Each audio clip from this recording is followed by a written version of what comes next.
शिव की जटा से निकली गंगा, आई शरण तिहारी। आदि शक्ति आदि भवानी, तेरी शेर सवारी। जय माता रानी। आप सभी को आने वाले पावन चैत्र नवरात्रि की बहुत बहुत शुभकामनाएं। नवरात्रि का समय हिंदू धर्म में बहुत ही पवित्र और शुभ माना जाता है। यह वह समय होता है जब माता दुर्गा अपने भक्तों पर विशेष कृपा बरसाती हैं। पूरे 9 दिनों तक घर में माता रानी की पूजा होती है। भक्तजन व्रत रखते हैं, मंदिरों में भजन कीर्तन होते हैं और पूरा वातावरण भक्तिमय हो जाता है। आज हम बहुत ही सरल भाषा में चैत्र नवरात्रि की संपूर्ण पूजा विधि समझने वाले हैं, ताकि जो भी भक्त अपने घर में माता रानी की पूजा करना चाहते हैं वे आसानी से इस विधि को समझ सकें और श्रद्धा के साथ माता रानी की पूजा कर सकें। सबसे पहले यह समझ लीजिए कि नवरात्रि साल में 2 बार प्रमुख रूप से आती है, एक चैत्र नवरात्रि और दूसरी शारदीय नवरात्रि। दोनों ही नवरात्रियों की पूजा विधि लगभग एक जैसी होती है, इसलिए जो पूजा विधि चैत्र नवरात्रि में की जाती है वही पूजा विधि शारदीय नवरात्रि में भी की जाती है। नवरात्रि के पहले दिन हम माता रानी की चौकी सजाते हैं और कलश की स्थापना करते हैं। इसलिए सबसे पहले आपको अपने घर में एक साफ सुथरी और पवित्र जगह चुननी है। यह जगह आपके घर का मंदिर हो सकती है या घर का कोई शांत स्थान भी हो सकता है, जहां आप आराम से बैठकर पूजा कर सकें। उस स्थान पर आप एक लकड़ी की चौकी रख लें। अगर लकड़ी की चौकी नहीं है तो आप कोई साफ तख्त या ऊंचा आसान भी रख सकते हैं। उस चौकी पर एक साफ लाल या पीले रंग का कपड़ा बिछा ले। लाल रंग माता रानी को बहुत प्रिय माना जाता है। लाल रंग शक्ति, ऊर्जा और मंगल का प्रतीक होता है। अगर लाल कपड़ा उपलब्ध नहीं है तो पीला कपड़ा भी बिछाया जा सकता है। जब चौकी तैयार हो जाए तो उसके ऊपर थोड़ा सा चावल रखकर एक छोटा सा आसन बना लें। चावल को हिंदू धर्म में बहुत ही पवित्र माना जाता है और पूजा में चावल का उपयोग शुभता का प्रतीक होता है। अब उस आसन पर आप माता रानी की मूर्ति या उनकी तस्वीर स्थापित कर सकते हैं। अगर आपके पास माता दुर्गा की मूर्ति है तो पहले उन्हें पंचामृत से स्नान कराएं। पंचामृत में दूध, दही, घी, शहद और गंगा जल मिलाकर बनाया जाता है। उससे माता रानी को स्नान कराने के बाद साफ जल से पुनः स्नान कराएं और फिर साफ कपड़े से उन्हें पोंछ लें। उसके बाद माता रानी को सुंदर वस्त्र पहनाएं और उन्हें चौकी पर विराजमान कर दें। माता रानी को एक सुंदर लाल चुनरी अवश्य अर्पित करें, क्योंकि चुनरी माता रानी को अत्यंत प्रिय होती है। अगर आपके पास माता रानी की केवल फोटो है तो भी आप उसी श्रद्धा और भक्ति के साथ उनका पूजन कर सकते हैं। भगवान को हमारी भावना प्रिय होती है, इसलिए सच्चे मन से की गई पूजा सबसे अधिक फल देती है। अब नवरात्रि के पहले दिन सबसे महत्वपूर्ण कार्य होता है कलश स्थापना। कहा जाता है कि जिस घर में विधि विधान से कलश की स्थापना होती है उस घर में सुख, शांति और समृद्धि का वास होता है। कलश स्थापना के लिए आप पीतल, तांबे या मिट्टी का कलश ले सकते हैं। सबसे पहले उस कलश को अच्छी तरह धोकर साफ कर ले। उसके बाद उसमें साफ जल भर ले। उस जल में थोड़ा सा गंगा जल भी डाल दे, क्योंकि गंगा जल को अत्यंत पवित्र माना जाता है। अब कलश के ऊपर रोली या कुमकुम से स्वास्तिक का चिन्ह बना दे। स्वास्तिक का चिन्ह बहुत ही शुभ माना जाता है और यह मंगल का प्रतीक होता है। इसके बाद कलश के कंठ पर मौली या कलावा 9 बार लपेटें। ध्यान रखें कि इसमें गांठ नहीं लगानी है, केवल 9 बार घुमाकर उसे आपस में जोड़ देना है।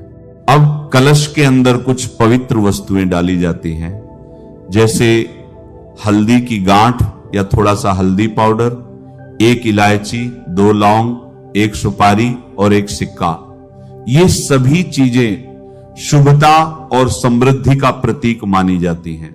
अब जिस स्थान पर आपको कलश स्थापित करना है वहां चावल से अष्टदल कमल बनाएं। अष्टदल कमल का अर्थ होता है 8 पंखुड़ियों वाला कमल। यह देवी शक्ति का प्रतीक माना जाता है।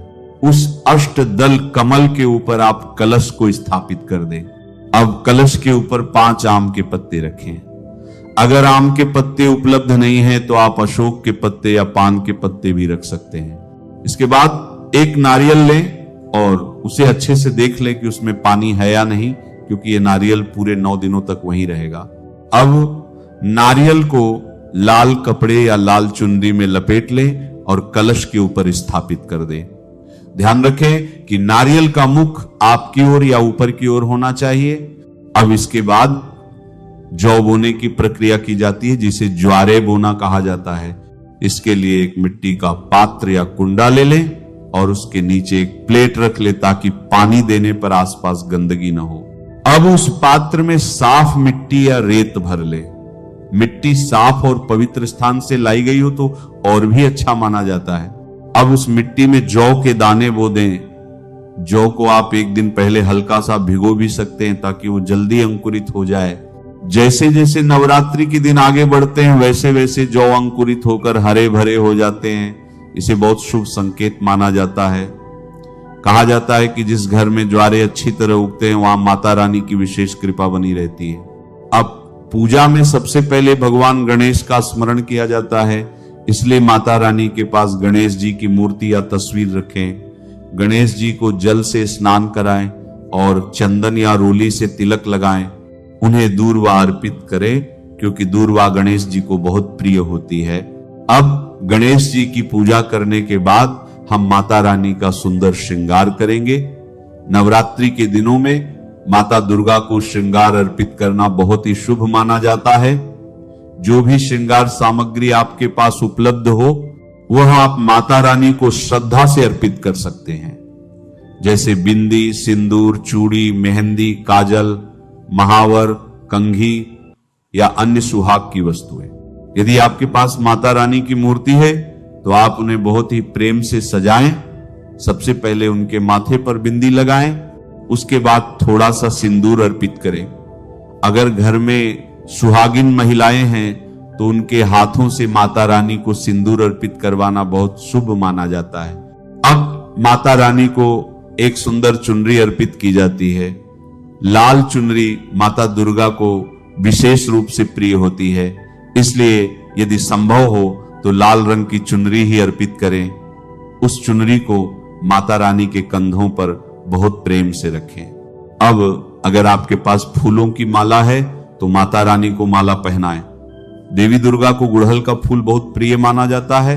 अगर गुड़हल का फूल मिल जाए तो अवश्य अर्पित करें। इसके अलावा लाल गुलाब के फूल भी माता रानी को अर्पित किए जा सकते हैं। अगर आपके पास ताजे फूल उपलब्ध नहीं है तो आप आर्टिफिशियल माला भी अर्पित कर सकते हैं।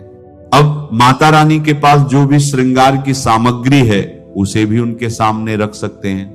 कुछ लोग 9 वस्तुएं अर्पित करते हैं, कुछ लोग 11 वस्तुएं, कुछ लोग 16 श्रृंगार भी अर्पित करते हैं। यह सब आपकी श्रद्धा और सामर्थ्य पर निर्भर करता है। इसके बाद हम पूजा में दीपक जलाते हैं। नवरात्रि में दीपक का बहुत बड़ा महत्व होता है। बहुत से भक्त इन 9 दिनों में अखंड ज्योति भी जलाते हैं। इसके बाद हम पूजा में दीपक जलाते हैं। नवरात्रि में दीपक का बहुत बड़ा महत्व होता है। बहुत से भक्त इन 9 दिनों में अखंड ज्योति भी जलाते हैं। अखंड ज्योति का अर्थ होता है ऐसा दीपक जो पूरे 9 दिनों तक लगातार जलता रहे। इसके लिए आप घी या तिल के तेल का दीपक जला सकते हैं।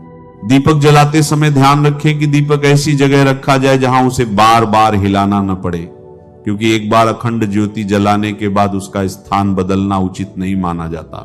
दीपक के लिए आप 1.25 हाथ की बाती भी बना सकते हैं। कुछ लोग कलावे से बाती बनाते हैं। दीपक में थोड़ा सा चावल और 2 लौंग डालना भी शुभ माना जाता है। ऐसा माना जाता है कि इससे दीपक अच्छी तरह जलता है और तेल भी धीरे धीरे खर्च होता है। अब दीपक जलाने के बाद हम सभी देवताओं को फूल अर्पित करेंगे। सबसे पहले गणेश जी को फूल अर्पित करें, उसके बाद दीपक को भी फूल अर्पित करें, फिर कलश को फूल अर्पित करें और अंत में माता रानी के चरणों में फूल अर्पित करें। अगर आपके पास माला है तो कलश पर भी माला चढ़ाई जा सकती है। अब पूजा में सभी देवताओं को तिलक लगाया जाता है। तिलक लगाते समय चंदन, रोली या कुमकुम का उपयोग किया जा सकता है। सबसे पहले गणेश जी को चंदन का तिलक लगाएं, उसके बाद माता रानी को कुमकुम और सिंदूर से तिलक करें, फिर कलश को तिलक लगाएं और दीपक को भी चंदन का तिलक लगाएं। अब हम माता रानी को भोग अर्पित करेंगे। भोग में आप मौसमी फल रख सकते हैं। सामान्य रूप से 5 प्रकार के फल अर्पित करना शुभ माना जाता है। आप सेब, केला, अनार, संतरा या कोई भी तो फल अर्पित कर सकते हैं। माता दुर्गा को बताशा बहुत प्रिय माना जाता है, इसलिए भोग में बताशा अवश्य शामिल करें। इसके अलावा दूध से बनी मिठाई जैसे पेड़ा, बर्फी या खीर भी अर्पित की जा सकती है। भोग में पंचमेवा भी रखा जा सकता है। पंचमेवा में बादाम, काजू, किशमिश, छुहारा और मखाना जैसे सूखे मेवे रखे जा सकते हैं। इसके साथ थोड़ा सा जल भी अर्पित करें। अब माता रानी को मीठा पान भी अर्पित किया जा सकता है। मीठे पान में सुपारी, 2 लौंग और 2 इलायची रखकर माता रानी को अर्पित किया जाता है। ऐसा माना जाता है कि माता रानी को मीठा पान बहुत प्रिय होता है। अब सभी भोग में 2 लौंग के जोड़े रखना भी शुभ माना जाता है, इसलिए भोग बताशे या जल के पास भी 2 लौंग रख सकते हैं। इसके बाद थोड़ा सा दक्षिणा भी माता रानी के सामने रख दी जाती है। यह दक्षिणा आपकी श्रद्धा के अनुसार हो सकती है। अब पूजा के बाद हाथ में फूल लेकर माता रानी की कथा सुनी या पढ़ी जाती है। कथा सुनते समय दोनों हाथों में फूल लेकर बैठे और पूरी श्रद्धा से कथा सुने। जब कथा पूरी हो जाए तो वह फूल माता रानी के चरणों में अर्पित कर दे। अब जब माता रानी को भोग अर्पित कर दिया जाता है और कथा भी सुन ली जाती है, तब उसके बाद आरती का समय आता है। नवरात्रि की पूजा में आरती का बहुत बड़ा महत्व होता है। आरती के बिना पूजा अधूरी मानी जाती है, इसलिए पूरी श्रद्धा और प्रेम के साथ माता रानी की आरती अवश्य करनी चाहिए। आरती करने के लिए सबसे पहले एक थाली ले लें। उस थाली में कपूर या घी का दीपक रखें। कुछ लोग थाली में फूल, अक्षत और थोड़ा सा चंदन भी रख लेते हैं। अब इस थाली को माता रानी के सामने घुमाकर आरती की जाती है। आरती करते समय मन में माता रानी का ध्यान करना चाहिए। ऐसा माना जाता है कि जब भक्त सच्चे मन से माता रानी की आरती करता है तो माता रानी उसकी हर मनोकामना पूरी करती है। आरती के समय घर के सभी लोग अगर साथ में खड़े होकर आरती करें तो और भी शुभ माना जाता है। आरती के बाद सभी लोग माता रानी को प्रणाम करते हैं और उनसे अपने जीवन में सुख, शांति और समृद्धि की प्रार्थना करते हैं। आरती पूरी होने के बाद जो भोग माता रानी को लगाया गया था उसे कुछ समय वहीं रहने दिया जाता है। उसके बाद उस भोग को प्रसाद के रूप में परिवार के सभी लोगों में बांट दिया जाता है। नवरात्रि के 9 दिनों में रोज सुबह और शाम इसी प्रकार माता रानी की पूजा की जाती है। सुबह स्नान करने के बाद साफ कपड़े पहनकर माता रानी के सामने दीपक जलाया जाता है और उन्हें फूल अर्पित किए जाते हैं। अगर संभव हो तो रोज माता दुर्गा के मंत्र या दुर्गा चालीसा का पाठ भी करना चाहिए। दुर्गा चालीसा का पाठ करने से मन में सकारात्मक ऊर्जा आती है और घर का वातावरण भी बहुत पवित्र हो जाता है। नवरात्रि के दिनों में कुछ लोग पूरे 9 दिनों का व्रत रखते हैं, कुछ लोग केवल पहले और आखिरी दिन का व्रत रखते हैं। ये सब अपनी श्रद्धा और स्वास्थ्य के अनुसार किया जाता है।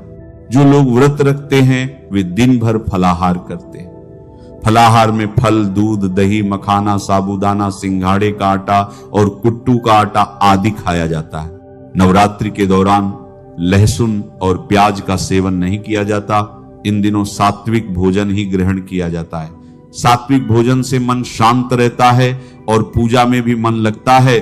नवरात्रि के 9 दिनों में माता दुर्गा के 9 अलग अलग रूपों की पूजा की जाती है। हर दिन माता के एक विशेष स्वरूप का स्मरण किया जाता है।